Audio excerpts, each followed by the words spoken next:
Hello guys, this is the Daily Hoof. If you love horses, or you're learning about horse care, you're in the right place. Today we're focusing on something every horse owner or handler needs to know, hoof cleaning. So let's head over to the barn and get started. Now at the 2-week mark, you'll notice how rough this block looks. Looks about like my 10-year-old son's shoes after he's worn them for a couple of weeks. And that's no good, so we gotta pop that block off.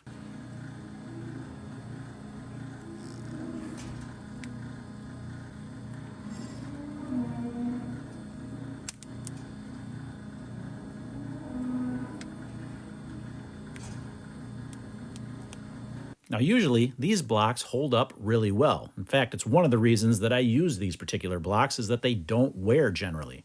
However, she must have been putting a lot of pressure on that toe section, likely to get the weight off that other claw, and she really wore that edge and started to tear it away. So we had to remove it, and now we'll put a nice, fresh, clean one on as we get this foot trimmed up.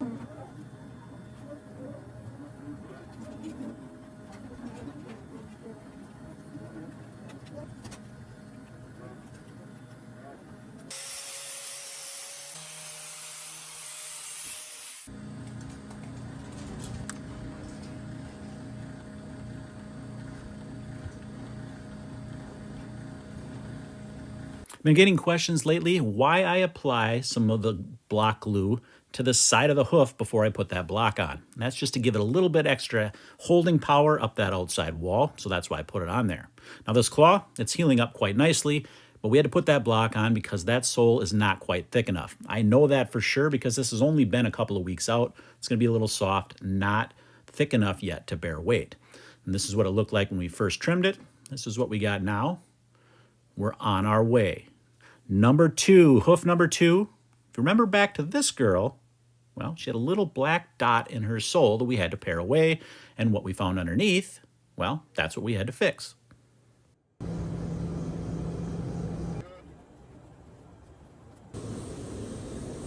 And here we are once again, 2 weeks post that initial trim, and it's looking pretty good. But let's get it all cleaned up nice.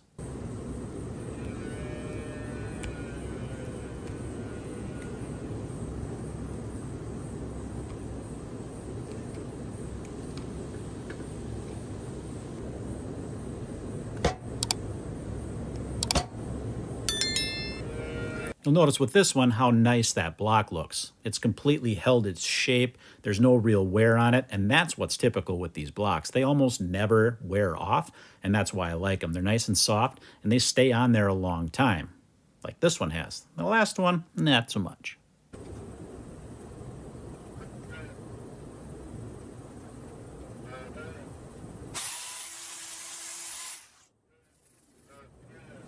Listening to those calves in the background at high speed is kind of comical.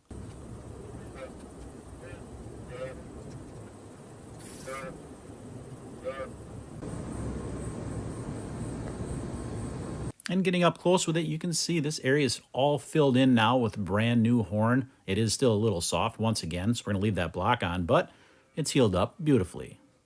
Now the next trim we're going to look at, well, this wrap has been on a little too long. It's been a couple weeks now, that should have been off, but in that initial video, she actually had problems on both front feet. So we're going to start with that right front with a little recap.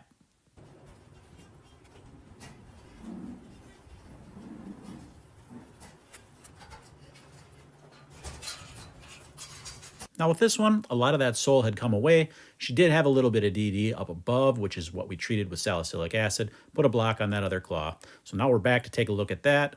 And as expected, this one should heal up quite easily. There really wasn't a lot to fix with that. It was thin, but that DD was very minor, so we were able to clean that up. And you'll see that here as we trim this away. Looks pretty good.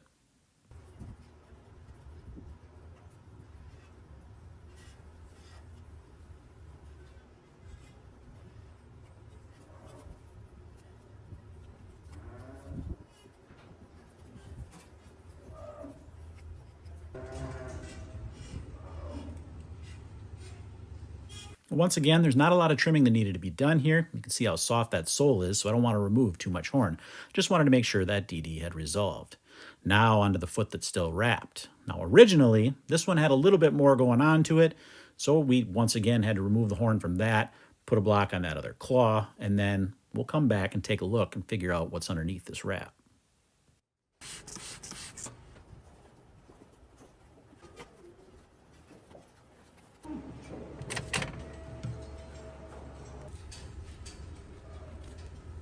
Now, usually wraps will only stay on a couple of days. I put them on loose so that they fall off on their own, and if they don't, the farmer can then take them off. In this case, it was a heifer. She just got missed on getting that wrap removed, but no big deal here. Luckily, I put it on loose so it didn't cause any further complications for her.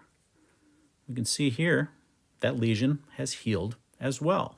Now we just got to get this cleaned up a little bit.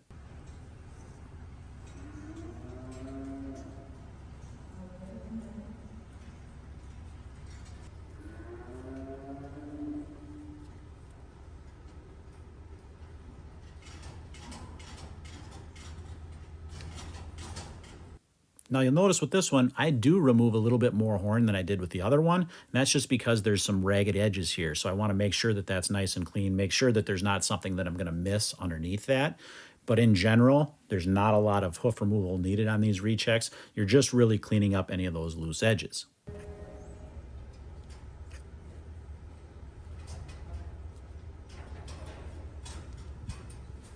Notice that other heifer sneaking a peek with the blue face? Yeah, that blue is just used to mark them. It makes them easier to sort rather than trying to see those little bitty numbers on the ear tags. It's obvious if she's got a blue mark on her head, that's one of the ones we needed to trim.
Yeah, those are definitely some skis. There's a roll of wrap for reference. We'll compare that at the end when we're done trimming. Now, when you take a look at a foot like this, you see how much growth is there, and it's a little bit deceiving. It looks like there's hoof everywhere, but at the heel, there's really not that much extra. Where that growth is toward the toe section of this foot. So when it comes to removing hoof, that's where it's going to come from. I'm going to slowly work that down, and I'm going to taper that thinner toward the toe, and that's going to tip that foot back up and put it back into its proper alignment and proper angles. Now, when you look at a foot like this, you got to think to yourself, how can this foot get this big? Why wasn't this trimmed sooner? And you start to think to yourself, it's got to be some type of neglect, right? But there are some things in this foot that we see that will lead us elsewhere.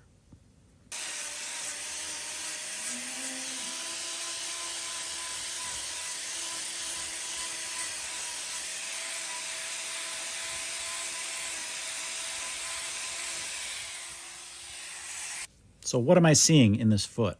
If you notice, look at all the cracking on both of those claws along that white line. That's number one. And two, look at how wide this lateral claw is that I'm working on right now. That is a telltale sign of laminitis. The lamina are what hold the pedal bone in place and attach it to the hard outer surface of this claw. When that inflammation happens, those lamina kind of stretch a little bit and they don't hold that as firm, and that outside wall will start to flare. This is a common manifestation of that. We see it all the time, so it doesn't really jump out to me as anything too crazy. Certainly not a case of neglect. Something just happened inside this particular animal that caused this condition to happen. I also have a lot of background information on this farm, so it's an easy determination for me to make. On this farm, this is my farm with the most aggressive trim schedule, meaning these cows get trimmed the most of any of the farms that I have. Now, this particular one, this is a heifer, so this is her first trip to the chute. But every other cow on this farm gets trimmed almost 4 times a year, about 3.5 times per year on average. Every single animal on the farm gets trimmed. That's great. We prevent a ton of problems doing that. But when you have a heifer in this situation, who typically heifers aren't trimmed at that early of an age, when they have an episode like this, they're going to get that explosion in growth, or what appears to be an explosion in growth due to that. So you're not going to tend to catch them all right when they happen. But when they all come in at the end, that's when we can get that evaluation of the feet, and that's when they get trimmed up. So that's when we're going to see this. You'll notice this is going to trim up pretty nicely, actually. We'll get a little comparison with that roll of wrap, and you can see here how much we've removed.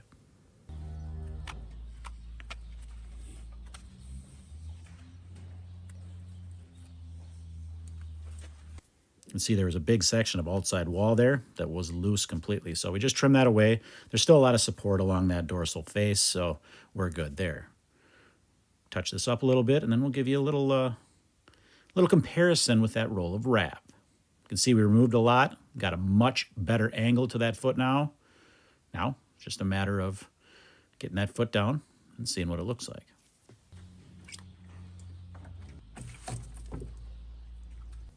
Much better. Now on to the left front. With this one, that flattening and that flaring out is really obvious here. Even when we're done trimming this, you're going to see what that leverage does, that outside wall does to that dorsal face. There's a flare on that claw even after we're done trimming it. Like I said, you'll see that at the end, and it's pretty obvious. Let's get this foot trimmed up, and you'll be able to see how wide this is along this outside wall here as we get that trimmed up.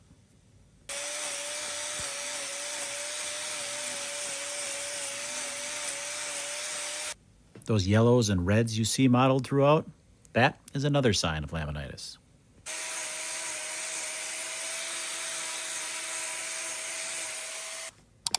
Right along here is where that white line would be on a normal claw.